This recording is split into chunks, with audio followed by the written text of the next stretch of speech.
Guys, healthy ആയിട്ട് കുറച്ച് ഏത്തക്ക ഫ്രൈസ് ഉണ്ടാക്കിയാലോ?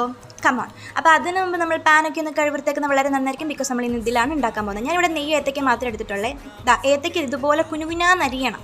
പിന്നെ നിങ്ങളുടെ വീട്ടിൽ തേങ്ങ തിരിവി വെച്ചേക്കുന്നതോ തേനോ കാര്യങ്ങളോ ഉണ്ടെങ്കിൽ അതും കൂടി ഇതിനകത്തോട്ട് മിക്സ് ആക്കിയിട്ട് കഴിക്കാവുന്നതാണ്. ഒരു ഈവനിങ് സ്നാക്സ് പോലെ കഴിക്കാം. വണ്ണം ഇല്ലാത്തവർക്ക് വെയിറ്റ് ഗെയിൻ ചെയ്യാൻ നല്ലൊരു ഐറ്റമാണ്. പിന്നെ ഈ വണ്ണമില്ലാത്തതിൻ്റെ ബുദ്ധിമുട്ട് എനിക്ക് നന്നായിട്ട് മനസ്സിലാവും. കാരണം കാണുന്നവരും പോകുന്നവരും ഒക്കെ നമ്മളെ ബോഡി ഷേമിങ് ചെയ്യും. ഒന്നും കഴിക്കത്തില്ലേ, വീട്ടിൽ നിന്നൊന്നും തിന്നാൻ തരത്തില്ല, അങ്ങനെ പല പല ചോദ്യങ്ങൾ വരും. പക്ഷെ ഇതൊന്നും കേട്ട് നമ്മൾ തളരാൻ പാടില്ല. നമ്മൾ പറ്റുന്ന പോലെ ഫുഡ് കഴിക്കുക.